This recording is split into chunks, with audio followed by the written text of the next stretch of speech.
Thanks for downloading the RealAg Radio podcast. If you enjoyed this program, 1, tell your friends, and 2, we got another show that you'll be interested in. It's called RealAg on the Weekends. It goes out every Saturday.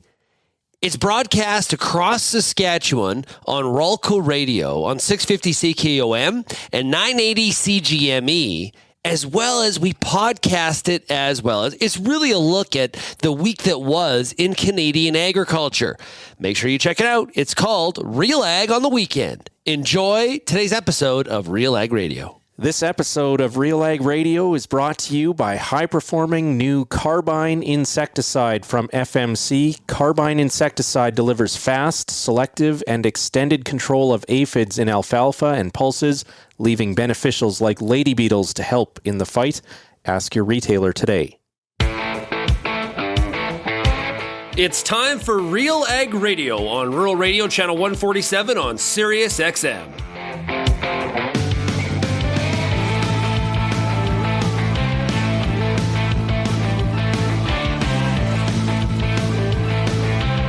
RealAg Radio and RealAgriculture.com is your home for insight and analysis of the issues that are impacting your farm business. Let's get real and get connected with RealAg Radio.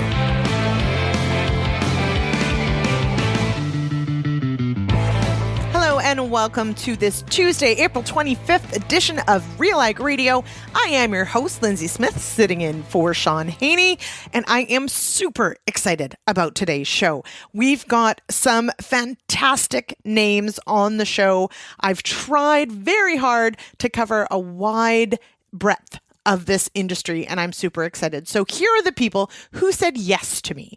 Because if you've ever had to line up an interview after interview to fill an entire show, I got to tell you, it feels really good when people say, sure, I can do that. And they make time in their day and they tell me all about what's going on in their world. So I'm super excited to have on today's show. I've got Erin Gowriluk. She's the new president of the Canada Grains Council. She was executive director with the Grain Growers of Canada. So her name is probably familiar to most of you. She's been on the show a few times. She's, of course, a big part of RealAgriculture.com because she's a big part of policy in Canada. So she will join the show. I've also got Jennifer Hubert. She's with CropLife Canada. We've got some a great announcement about some very keen farmers in Canada who have shared their resistance management strategies, and there were some winners. So we're going to find out who those are. This was a cool contest put on by CropLife and a few different partners about managing resistance, not just weed resistance, but for fungicide and for insecticides as well. So super cool there. And I've also got Remi Gosselin. So Remi Gosselin is the communications director with the Canadian Grain Commission. Now, I did, and you'll note in the interview, we will note that this was recorded yesterday. And that's important because, of course, we weren't sure whether or not the federal strike would have ended by the time this aired. Now, as of recording this open, it has not ended. And actually, the longer it goes on, the more I'm afraid it may continue to go on and on and on. But there is the question of, is Canadian grain moving through ports? Is it being exported? Because most of the Canadian Grain Commission staff are on strike. So I asked Remi those questions, and you'll hear from him later in the show. And then to round out the show, Duncan Morrison from the Manitoba Forage and Grasslands Association joins me, and we're actually going to talk about water, not really foraging grasslands at all. So stick around for that. That's at the end of the show. So thank you all for joining me today. I do appreciate it. Let's get to the show. But first, yes, if you have feedback, 1-855-776-6147. Call and leave us a message. Or you can reach out on social media at RealAgriculture. We have a YouTube channel. We have an Instagram. We have a Facebook. We have a Twitter. Find us, zip us a message. We love to get feedback on the show, story ideas. Let us know which guests you love, which ones you want to hear more from. We appreciate all the feedback. Okay, let's get to a break, and I'll be back with Erin Gowriluk right after this.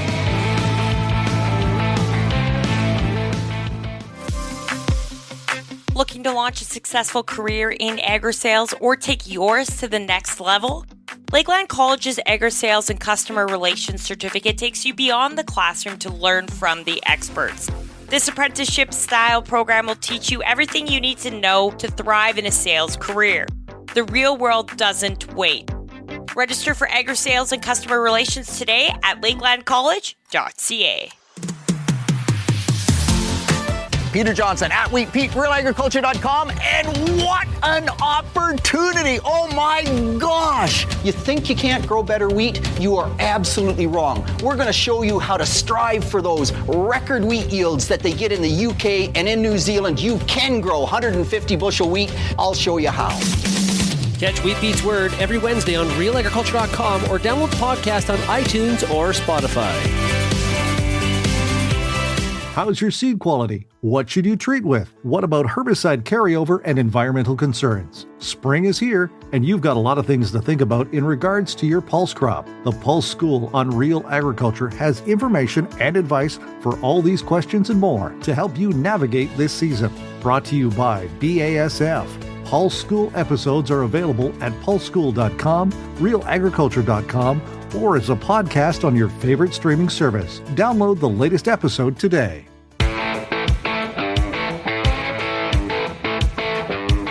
Welcome back to Real Ag Radio. I am your host for the day, Lyndsey Smith, and this segment is brought to you by MNP, your trusted business partners and leading ag business advisory firm in Canada, proudly serving clients from coast to coast. Take your operations business planning to the next level and visit us today at mnp.ca. All right, joining me now, I'm incredibly excited about this. I love doing these first interviews with people in a new role. So, Erin Gowriluk, President of the Canada Grains Council, welcome here. Thanks, Lyndsey. It's great to be here. Now, of course, you're not new to this industry by any stretch or new to our audience, but this is a new role at the Canada Grains Council. Who or what is the Canada Grains Council? Well, I should start by saying that I may be new to this role with Council, certainly as president in my 7th day now serving as president, but I'm not new to Council. So over the last 9 or 10 years, I have worked for organizations who are currently council members. So I've had an opportunity to be exposed to council and their work now for almost a decade. So new to this role, but not new to council. Now, who is council? Council is a really unique association, I think, and I've heard from a number of individuals by comparison to the way in which other jurisdictions have structured these forums. We're really unique. It's not often that you see farmers sitting around a board table with life science companies and processors and grain companies, all having a collective conversation about the opportunities and challenges that they all face, with a collective commitment to build consensus on areas where they have a shared interest. It's a really unique forum, and I think it was that most attracted me to want to work with this organization. To lead this organization. And I would also suggest that to lead this organization and to lead this incredible team. This is a team that I have long admired. You've got Sandra Esposito, Gord Kurbis, and Krista Thomas, who I have leaned on heavily in my work more recently with the Grain Growers of Canada, not only for their technical expertise, but to their incredible networks, both here within Canadian agriculture, but also abroad. These are individuals who are out representing the interests of our sector through a number of really important international forums. And when you think about the fact that up to 80% of what we grow and process in this country is destined for international markets, those forums are really important.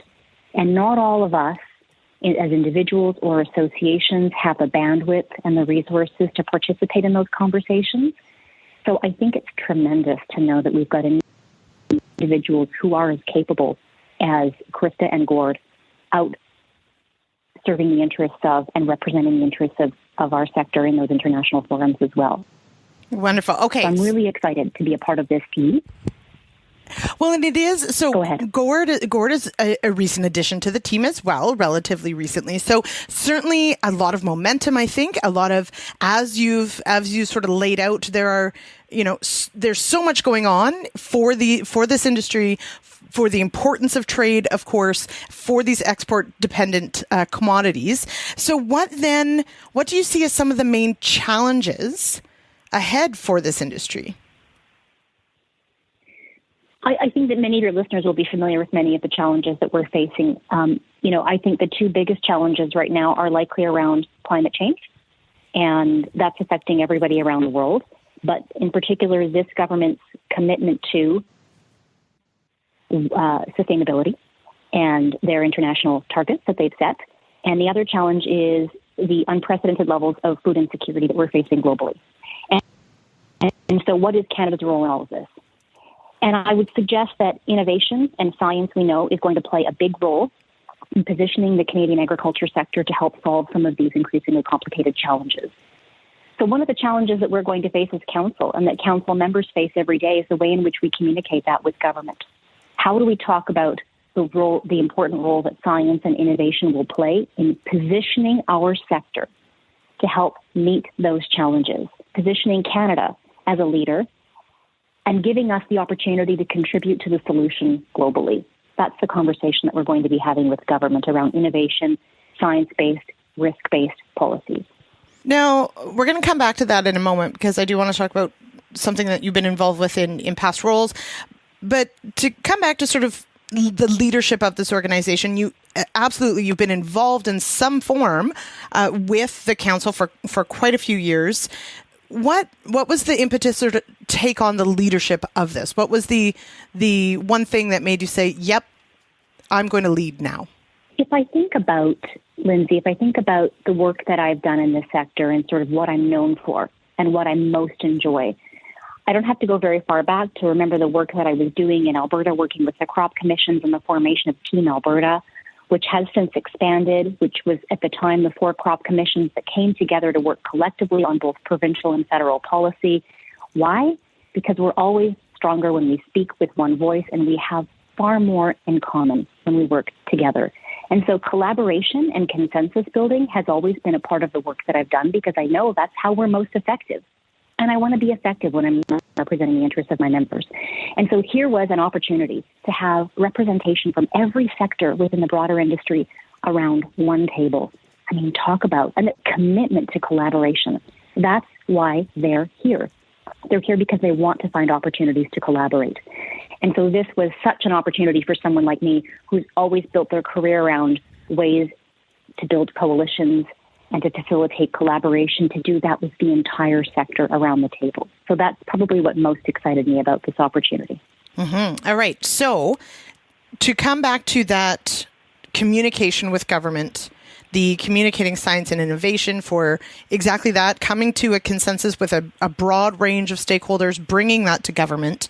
In your former role with the Grain Growers of Canada, you would lead something called National Grain Week in Ottawa. What is National Grain Week? What is it all about? National Grain Week was an opportunity for us to bring our farmer members to the nation's capital. We're doing that work as staff all year round, talking to parliamentarians, and I'm giving you the staff's perspective here in Ottawa based on what I'm hearing from my farmer members. And so when I was with Grain Growers serving as the executive director, we launched National Grain Week as a way to bring farmers to the Hill.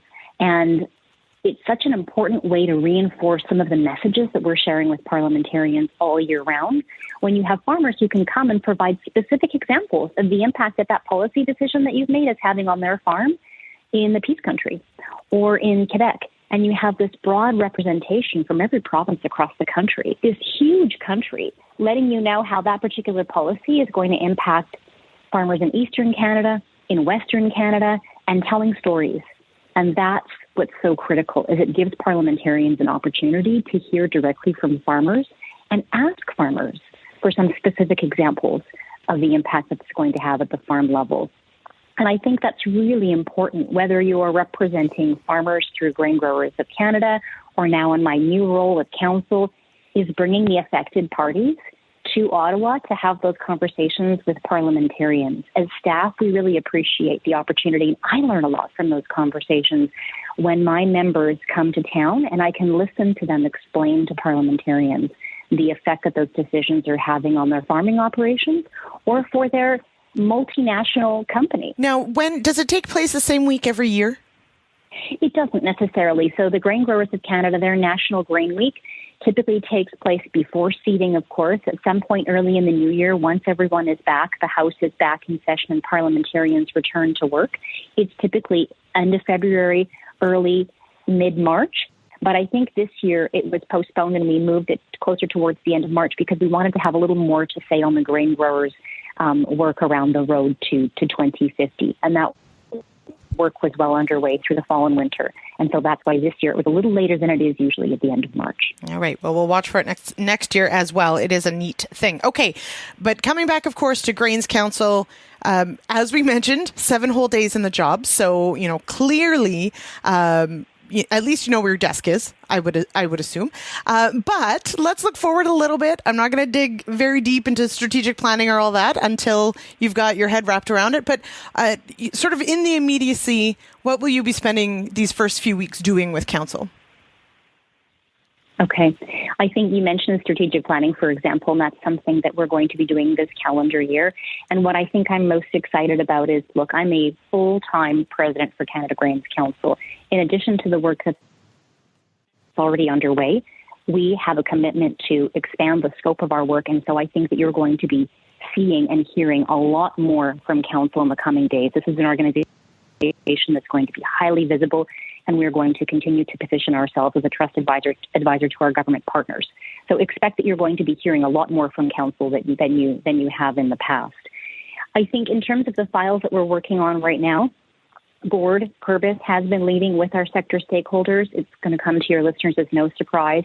The decision that was recently taken by the Pest Management Regulatory Agency with respect to lambda-cyhalothrin and what we can do to turn that around. But I think using this as an example of some of the challenges that we continue to face with the PMRA and having a conversation about policy development and the decisions that they take and around some process improvements with the PMRA. So that's an important conversation for all of our members, the life science companies, the grain companies, farmers.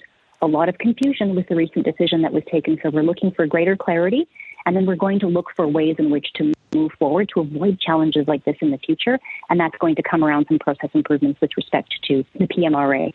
And then around plant breeding innovation specifically, awaiting that decision from the CFIA. We were given the guidance required from Health Canada. We have been assured that that second piece that's coming both with respect to the feed side and the environmental side, the guidance that is needed from the CFRA, so that our members can operate in a regulatory environment that is predictable and provides the clarity they need to move forward. This is something we hope is maybe only days away, and we'll get the decision we need to move forward on this. Because when I talked earlier about the need for science-based, evidence-based policy and the role that innovation is going to play in moving this sector forward and solving some of those really critical challenges we're facing around food security and the environment, this is one example of what we need to keep up with other jurisdictions who've already long made decisions in this space. So it's time now for Canada to take that decision so we can move forward. So those are a couple of files that I would suggest in the coming weeks we hope to see some clarity on, but the conversation continues because those are just some examples of some of the more challenging conversations that we're having currently around science and innovation and the role that it will play for our sector going forward. Days away. I am so hopeful. We shall. It sounds like we at Real Agriculture are going to be busy keeping up with all the things that the council are involved in. So we do appreciate your time and keep us posted on everything that the council is up to. Erin, thank you so much for joining me on the show. Thanks, Lyndsey. Reach out anytime. All right. We'll be back with more RealAg Radio right after this.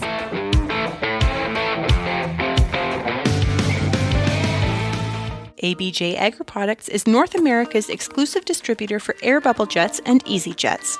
These sprayer nozzles reduce the number of driftable droplets and at the same time maintain a uniform droplet size, primarily between 300 and 400 micron, ensuring more even dispersion of your chemical products, providing reduced drift and increased plant coverage. Let us help improve your spraying operation by visiting abjagra.com. That's abjagri.com. As you head out into the field this season, the Corn School's got you covered. Everything from tillage discussions, weed control info, field trial results, yield strategies, and more. The Corn School on RealAgriculture.com has the information and advice you need to help you succeed. Brought to you by Pride Seeds and BASF. Corn School episodes are available at cornschool.com, from RealAgriculture.com, or as a podcast from your favorite streaming service. Download the latest episode today. Want to get the best out of your soybean crops? Whether you've been growing them for a generation or are just starting into soybeans, find what you need to know at soybeanschool.com. You'll see videos on growing tips, pest control, and much more from specialists across the region, all in one place. Easy for you to access from your desktop, tablet, or mobile phone. Maximize your yields by staying up to date with the Soybean School, presented by BASF, Pride Seeds, and Syngenta Canada.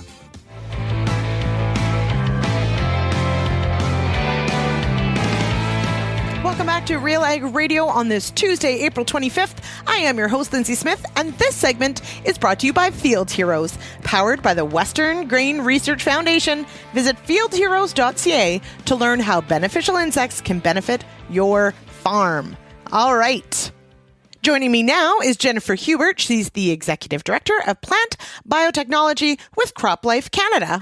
How are you, Jennifer? I'm great. Thanks, Lyndsey. How are you? I am doing well. So Sean has relinquished the show to me for a whole week. So this is a lot of fun. And I'm enjoying it immensely, let me tell you. And so this is a lot of fun. We do, of course, we're talking about some pretty serious stuff, but this is I Love a Good Challenge. And CropLife just wrapped up the Pest Management Challenge. Tell me about this particular challenge.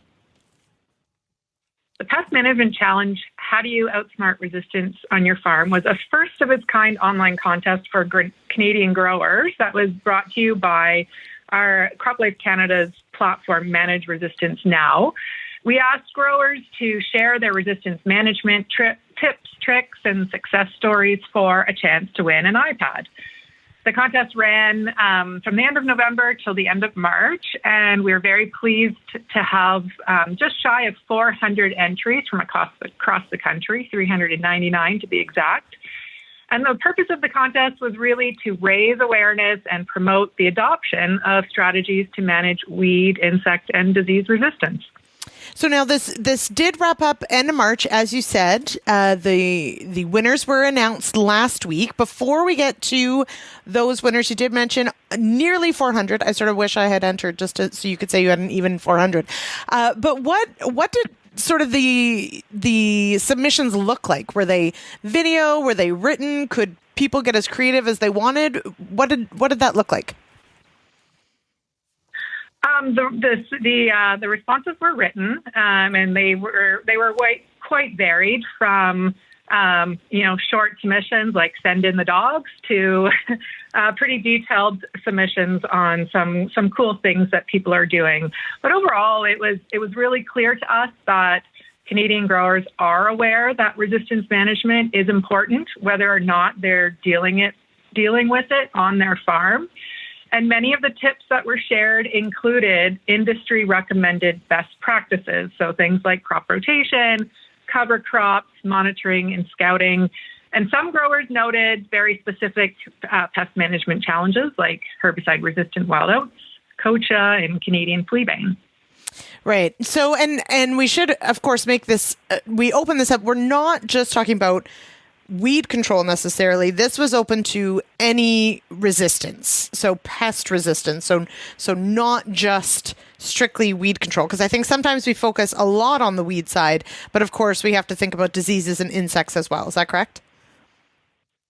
Yeah, absolutely. The Manage Resistance Now platform covers across everything: weed, insect, disease, and we're collaborative across the industry, academia, government experts. We bring them all together to talk about all those issues. Mm-hmm. Okay, so let's get to the winners. So how many winners were there? There were 3? So there's 3 winners that were randomly selected. We've got Julia Bass from Lemieux, Quebec. Teresa Chalmers from Sparwood, BC, and Neil Beauchamp from Saskatoon, Saskatchewan, and they all have received their iPads for entering the contest. All right, pretty cool. Okay, so it was a random selection, which is, I guess, a great way to make it as fair as possible, given how complicated or how simple your plans could be. But you did mention that some of these plans certainly brought in some of those best management practices. So, were there particular things listed in their plan that were maybe surprising to you? We're still going through all the information, but definitely, we'll be taking a closer look at it. And we're going to be using this entry information to help us identify potential new opportunities to support growers, to help them with reducing the risk of pest resistance in their fields and manage existing resistant problems. And potentially this could include, pulling some of these growers to interview them and highlight all the great work they're doing, to be able to share and get the word out there to farmers for different ideas that they can use to help fight resistance. All right. So now I guess that is my follow-up to that is sort of what now? Is this something that you may see happening again as far as a contest goes, or how do you sort of leverage this group of people coming together, sharing these thoughts into what's next after this? Yeah, it's possible we could do this again. Some ideas we're thinking about is identifying some resistance heroes. So those people that are doing really good things and profiling them on the Manage Resistance Now website. We think, nothing works better than peer influence. So some positive peer influence would be great. And just building out the platform to things that matter to growers. Certainly another thing that's going to be coming soon that people can look for is another campaign to ask growers and others, what information do they want to see? So the platform Manage Resistance Now has been around for a few years. We've kind of built up the core materials. Where do we go from now? What do people want to see? We want their input on what resources would help them. Mm-hmm, absolutely. All right. Fantastic. And of course, for those looking for information, the Pest Management Challenge does have its own website, but as you mentioned, Manage Resistance Now has resources and all sorts of information that farmers and industry can access right now. That's right. Yeah. ManageResistanceNow.ca is the website you can go to. And I also just want to thank everyone who supported the Pest Management Challenge, especially our sponsors, Alberta Canola Producers Commission, BASF Canada, the Grain Farmers of Ontario, Les Producteurs de Grain de Quebec, Pulse Canada, yourselves, RealAgriculture, and Syngenta Canada. Yes, absolutely. We great to be involved, and this has, I think, turned out really well. I'm interested to see where it goes from here. So, Jennifer, thank you so much for joining me on the show today. Thanks so much for having me. All right, and we'll be back with more RealAg Radio right after this.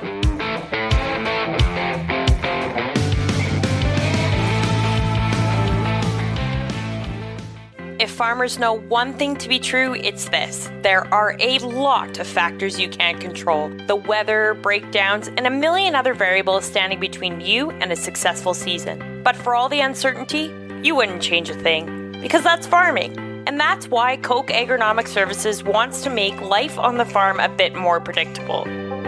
From nutrient management and protection to seed enhancement, get the confidence of being in control. Visit KochAgSolutions.com. Whether you're seeding, harvesting, or anything in between, the Wheat School on RealAgriculture.com has you covered.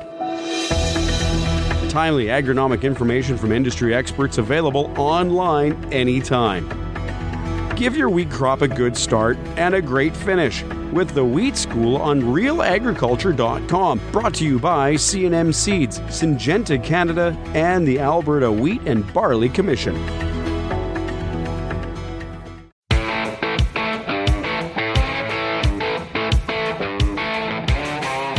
Welcome back to RealAg Radio. I am your host for the day, Lyndsey Smith, and joining me now is the Director of Communications for the Canadian Grain Commission, Remi Gosselin. Hello, Remi. How are you? Hi, Lyndsey. I'm well. How about you? I'm doing well. Now, I'm going to frame this with, this is for the Tuesday radio show, but we are recording this Monday just because, frankly, we've got schedules to work around.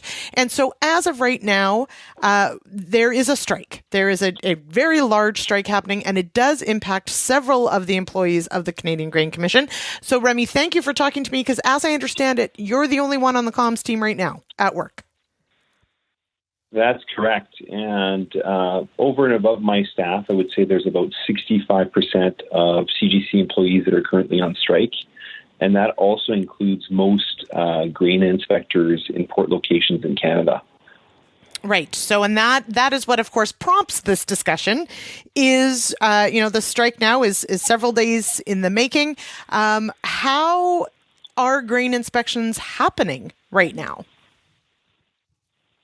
Well, inspection staff that are not in a strike position are limited to some managers and specialists across the country. So obviously, CGC provision of official inspection and certification of grain exports is significantly impacted. And while we respect our employees' right to take legal job action, we have been focused on minimizing the impact on grain producers, on grain companies, and more particularly on grain exports in Canada. So to deal with that situation, we've developed some contingency plans which continue to allow us to provide official certification through some modified procedures where it's essential to keep market access and to keep grain flowing to export markets. Mm-hmm. So certainly, I mean, we are not in peak shipping season, of course, but exports happen all year, and certainly our customers are waiting for these shipments. So shipping is still happening, inspecting is still happening. This does, though, bring up, and we saw last week the Western Canadian Wheat Growers Association certainly put out the call that during this strike there should be an allowance for third parties to inspect and certify grain. Where does that ask come from? And is this sort of in the mix for now? Okay, so I think that the Western Canadian Wheat Growers have had this position for a long time. They feel that the government should get out of the business of providing direct service delivery to grain companies. Now, in the context of the national strike and that same strike impacting our grain inspection staff, we have implemented some modified procedures. So what we're doing right now is we're working with grain companies who export grain to identify priority cargoes and to secure composite samples.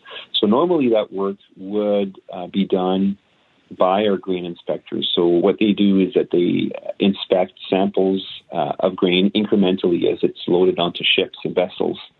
Now that work is not being performed by CGC staff since they're on strike. That work is now being done either by the grain companies themselves or third-party inspection firms. So we're allowing them to do that temporarily. We're not hiring anybody to do the work for our staff. Obviously, we wouldn't be able to do that.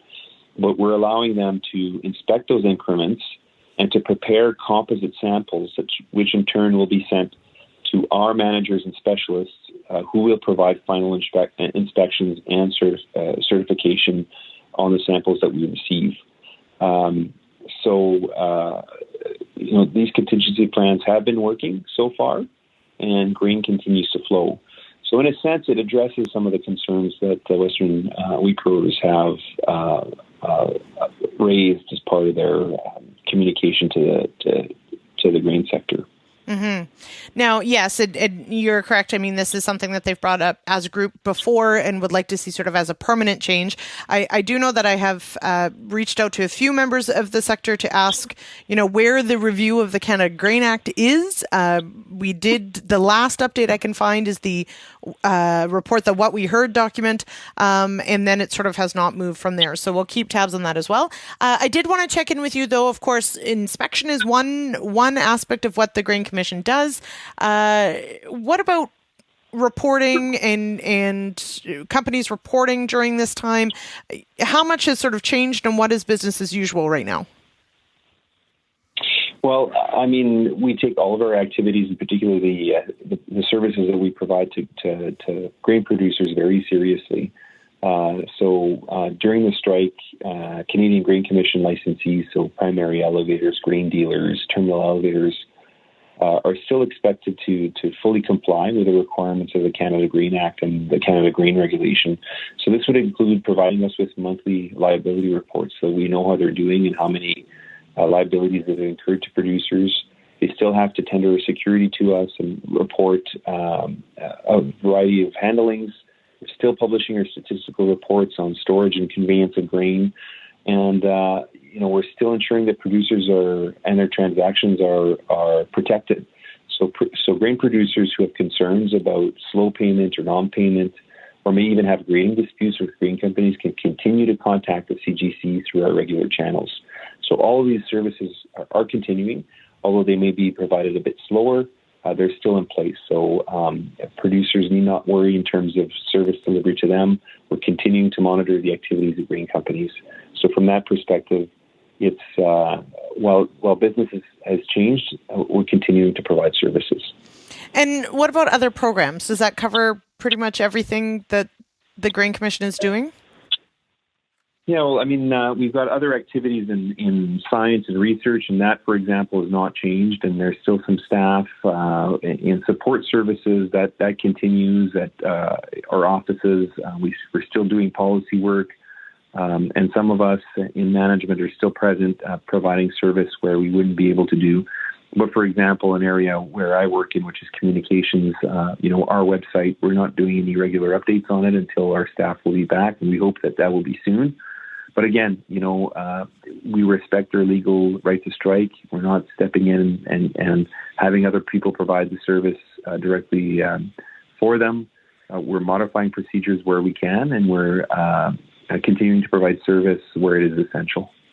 All right. Okay, Remi, thank you so much. Certainly, this is a potentially ever-evolving situation. So I know that there's certainly been questions about grain movement for sure. So can you just quickly, have we seen a marked decrease in grain movement, or has sort of the temporary system been able to at least keep pace? There's been absolutely no change in Canada's ability to export grain. Grain is continuing to be exported either through container trucks, rail cars, or vessels, and through our modified procedures, vessels are continuing to flow to export markets. While some companies may choose to delay some shipments, the ones that are leaving Canada are being inspected and certificates are being provided. So grain exports continue unfettered. All right. Okay, Remi, thank you so much for joining me on the show today. Thank you so much, Lyndsey, for speaking to me.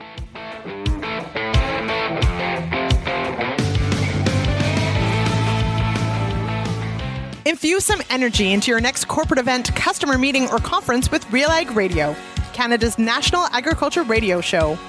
Create a unique experience at your next event with host Sean Haney, broadcasting RealAg Radio live on SiriusXM, featuring exciting guests, captivating interviews, and the latest news from the agriculture community.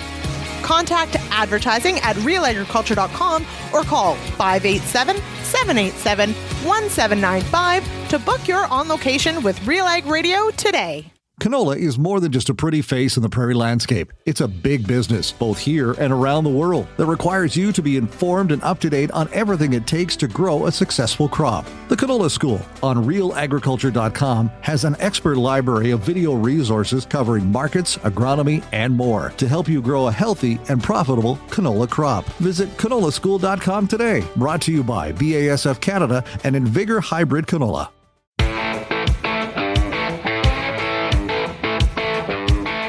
Welcome back to RealAg Radio. This segment is brought to you by the 2023 Beef Improvement Federation Research Symposium and Convention coming this July to Calgary, Alberta. Find out more at beefimprovement.org/symposium. All right. Joining me now on the show to round out this Tuesday It's Duncan Morrison. He's the Executive Director of the Manitoba Forage and Grasslands Association. Duncan, how are you? I'm very well, thank you. Great to talk to you, Lyndsey. All right. So this is so we've got some exciting things to talk about. But before we get there, for anyone who doesn't know, so we'll introduce the Manitoba Forage Grasslands Association to our audience. What is it that this organization does? We are a producer-led group that's been active in Manitoba for more than 30 years. And we've really, in the last, I'd say 6-7 years, especially the last 5 in particular, really honed in on soil health and regenerative agriculture as here in Manitoba. And it's timed really well with a lot of the other announcements around or other programs going on with conservation and farmers working together. All right, and to that end, you've got this interesting web-based forecasting tool. What is it called? What does it do? Yes, we call it the MFGA Aquanty Forecasting Tool, which is certainly a mouthful. But just to back it up a little bit, the MFGA Aquanty Forecasting Tool was developed using an Ag Canada funded model across the Assiniboine River Basin that was originally funded in 2016. And what this model did was that it was originally designed to look at the role of forages and grasslands at times of flood or drought. And it really had almost an insurance perspective at the time. We were very involved with the software company from Aquanty, which is out of Waterloo, and also Ag Canada saw the benefits, and we got this model constructed. Now, the thing about the model is that it depends who's driving it, right? And we're really impressed with the ability of this model by Aquanty, again, to look at all the water, to look at the groundwater. So what this next forecasting tool, which was just funded recently as part of the Canadian Agriculture Partnership to MFGA, the forecasting tool takes the areas modeled, in this case, the Assiniboine River Basin, which is Manitoba, Saskatchewan, and North Dakota, and also in the Pembina Valley and the Plum River of southern Manitoba, which is the first type of modeling we've done into the Red River Basin of Manitoba. But the forecasting tool is a tool for farmers to better understand the water resources upstream on their farms, in their soils, as well as a satellite view. So, in my mind, it blows my mind a little bit. So let's pardon the pun, drill down into this water question. So you say it in times of flood or drought. So does this mean this could be used like right now in Manitoba, the Red River? Now, as you said, this is more Assiniboine, but the Assiniboine likes to flood too. So there you go. Is it like a flood forecaster as well as a drought forecaster? What does it actually tell us if we were to go into the tool? Yeah, for sure. And I mean, the first thing when anyone thinks forecasting, they think weather. And that's the way, that's quite natural for all of us to naturally drift towards that. But this is absolutely around the water resources. So, the original model in times of flood or drought, and then that concept was extrapolated into the forecasting tool with 7 different water resource measurements. Now, they're all public gauges. There's a soil measurement, there's stream flow, there's groundwater, there's ponding, i.e. surface water. So there's all these things that producers are able to access this tool and look down or what's coming upstream, what might be the condition. The really exciting one is groundwater, because in times of drought, that does have extra lens into what the aquifer might look like in that particular area. So it's really a high definition and visual tool that is pretty much unprecedented.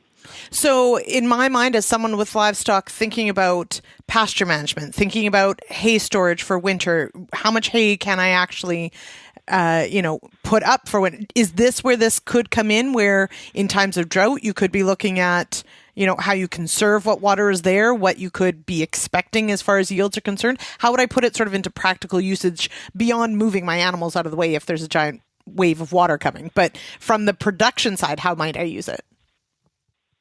Yeah, for sure. I mean, you exactly hit the nail on the head there.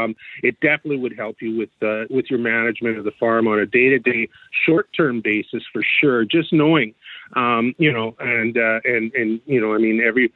Every producer has their idea about, their water resources in their back of their head all their time. And this is just an addition onto that knowledge that confirms what exactly might be those moves that you might consider on the short term. On the long term, it gets into more of a planning basis, like, the ability to look at this thing and see how the water's coursing and see how, there may be, crop rotations that might be considered that might be more conducive to the water, to the water forecasting numbers and results that come forward. Okay. So what I find fascinating about this, of course, is that, one thing we should mention, there isn't a ton of irrigation that happens in Manitoba and certainly on many of these grasslands. So that's for many of our American audience or some other areas, this is dry land production, so that's why water is so key. But the flip side to this, of course, is that, especially for areas of Saskatchewan, but even with Manitoba tends to sort of cycle into very wet years, into very dry years. How do you see this sort of informing sort of that resilience management of the grass and of the pasture-based systems? Oh, for sure. We are MFGA and definitely the, foraging grasslands are our title, and that's certainly our central key point. But increasingly, we've been welcoming and collaborating with other groups. The canola growers, the Keystone Ag producers, a lot of the annual pulse growers, Manitoba Crop Alliance. They're all interested in the tool from their potatoes. They're all interested in the tool as well for their uses. And, while the first model was looking at the role of foraging grasslands, this particular tool is widespread across farmers of all stripes. Dairy producers are interested. There's a lot of ability for it to, regardless of how you farm, knowing what waters upstream, is available for you. Waters are fighting over, right? Isn't that what it's all about? Okay, so along those lines, I think Mark Twain did say. Yeah, he did. Yeah, exactly. So water is for fighting. But to that end, though, exactly that. So I can certainly see where, yes, the cropping system side is going to be interested in this. Several different, beyond just grazers and. Beyond grazers and those sorts of things are certainly going to be interested in this. But obviously, like when I think about water management, I do think about our grasslands. I think about forages. I think about different rooting depths. I think about, especially in times of drought, having perennial cover and crops that can actually access that groundwater. So how much of that discussion of the role that forages and grasslands can play in overall water management comes into, educating people about this tool and what it can do? Yeah, certainly. And you're exactly bang on the origins of the original model. It was absolutely in that premise. And now, now that we've got this forecasting tool as well, again, it's like, the ability to anticipate extreme weather risks and plan accordingly to reduce load. So that's, you pretty much touched on that. That's the obvious one off the bat. But then there's decision support information, to manage the water resources and to help build the climate resiliency, which is exactly what you're talking about, I believe, Lyndsey. And there is a component there as well. And it's an additional decision support tool that farmers don't have previously that they now have access to. And I think it also fits hand in glove with a lot of the other programs that are going out there and as an information key. So let's say if we wanted to look at a specific area within the Assiniboine River Basin and wanted to know, say, how the historic floods had impacted that particular region or municipality. There's an ability of the model to go back and run a scenario based on, say, floods of 2011 or 2014. That's not in the forecasting tool. There are some historic numbers that will be there, but to show how the water cascaded across or how the water came or where the water came from and how the resiliency of certain lands were able to buffer that. That's another, ironclad ability of the model of the Aquanty forecasting. Of the Aquanty model itself. Mm-hmm. I remember 2011 in Saskatchewan, the Souris River, and then for all our American friends, we got blamed. Canada got blamed for sending their water to the States. And so we're sorry. But also the Red River, you send us your water all the time. So it's just goes back and forth. It's like trade. Yes. Something like that. Okay. So farmers, ranchers, anybody really who are looking for more on this, there is an event coming up just in a couple days here. Can you share where people might be able to find more info or be able to hop on this webinar? For sure. And you know what? We're really proud. The thing that I wanted to say, too, is that, I said it earlier, MFGA is run by farmers. We have a board of about approximately 11 producers right now. They range in age from 21 to 72. They are absolutely, they were absolutely determined. Like, what we hope to do with the forecasting tool is to eventually put it into a subscription rate. Because we are a farmer-led group, our strategy is to try and get it into the hands of the most amount of farmers in the least amount of moves. So we're looking at Manitoba watershed districts. We're looking at Saskatchewan watershed districts. We're looking at the Saskatchewan Water Security Agency. We're looking at groups that access large numbers of farmers and hopefully, encourage them to buy a larger subscription and open it up to farmers to use. We don't know how that's going to work out, but we think that during this time of spring thaw, where there may be a want to learn about water, not necessarily flooding over fields on frozen fields. The model really won't help you there, although there is a satellite view component. But what we really want to do is to make sure that as many farmers get educated. Our farmers on our board said, we're not going to charge these people during this thaw of 2023. Let's let them learn. We have it done. We have the project completed. Let's let them learn about it. So on Thursday, April 27th at 1 o'clock Manitoba time, we are having a free webinar on how to use the Aquanty model in the Assiniboine River Basin and also the Pembina Plum watersheds of the Red River Basin. And it's free, and we're going to have the people from Aquanty on there, and we're going to be, we're going to walk through the tool. It's a how-to guide. And we're really hoping that people take advantage of that. We'll be recording it on Zoom and posting on our website later. So there is initial information at mfga.net. And we're really looking forward to just kind of, helping people and answer some questions. We've had a lot of focus groups, but we haven't done that kind of, this is how you use it. Mm-hmm. All right. Well, check it out. For anybody, that's mfga.net. That's where we can go. Correct. Yeah. All and right. There's an Aquanty forecast portal, and there's links that you can follow to access that, as well as the 27th event. Yeah, all sorts of other stuff. All right, Duncan, thank you so much for joining me on the show today.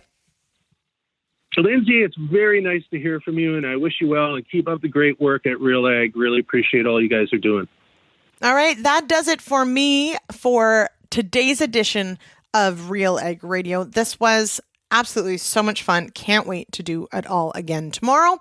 Of course, if you've got feedback on today's show, you can call that RealAg feedback line 1-855-776-6147. You can let us know what you thought of the show, questions you wish I would have asked, guests you'd like on again, and to hear more about. We really appreciate that. Earlier in the week, I did put out a tweet asking for the audience for suggestions on what we might cover for tomorrow's show. So Wednesday, we tried to do some markets coverage, and I put the call out, and someone suggested the goat market. That's a hard no. But we are going to talk about the energy markets. I'm going to dig in specifically on the fuel side, on the diesel side. So stick around for that tomorrow. And John Drager with Left Field Commodity Research is going to join me to talk about grain markets. We have a product spotlight tomorrow. It's going to be a packed show. And of course, we may actually, in fact, finally get to some news. I will say I was sort of waiting to see if the federal strike would end. It is not, as of recording anyway. So I didn't have that to talk about. But I've got a list. Trust me, I've got a running list. I may do some news tomorrow. And if not, I promise you, don't worry. Kelvin Hepner, Sean Haney, they will be back on Friday's issues panel. We will absolutely be covering all of the news that happened this week and all that you need to know. So by all means, questions, trust me, we're following it along, and we'll see if maybe we can do a brief update tomorrow. But other than that, of course, please reach out on social media. I am at RealLoudLyndsey. That's LYNDSEY, because, of course, my mother couldn't spell. Or you can, of course, use the hashtag RealAg Radio across YouTube, Facebook, Twitter, Instagram, TikTok. We will find you. Let us know you listened. Let us know what you want to hear. We shall do our best to get all those interviews on the show. And with that, that does it for today's show. Thank you to Duncan, to Jennifer, to Remi, and to Erin for joining me on today's show. I really do appreciate you taking time out of your day to join me. I'll be back tomorrow. Cheers, everybody. Thank you for downloading this episode of RealAg Radio, brought to you by high-performing new carbine insecticide from FMC. New carbine insecticide hits aphids hard with effective, selective, and extended control. It also has activity on ligus and tarnished plant bugs. Ask your retailer today.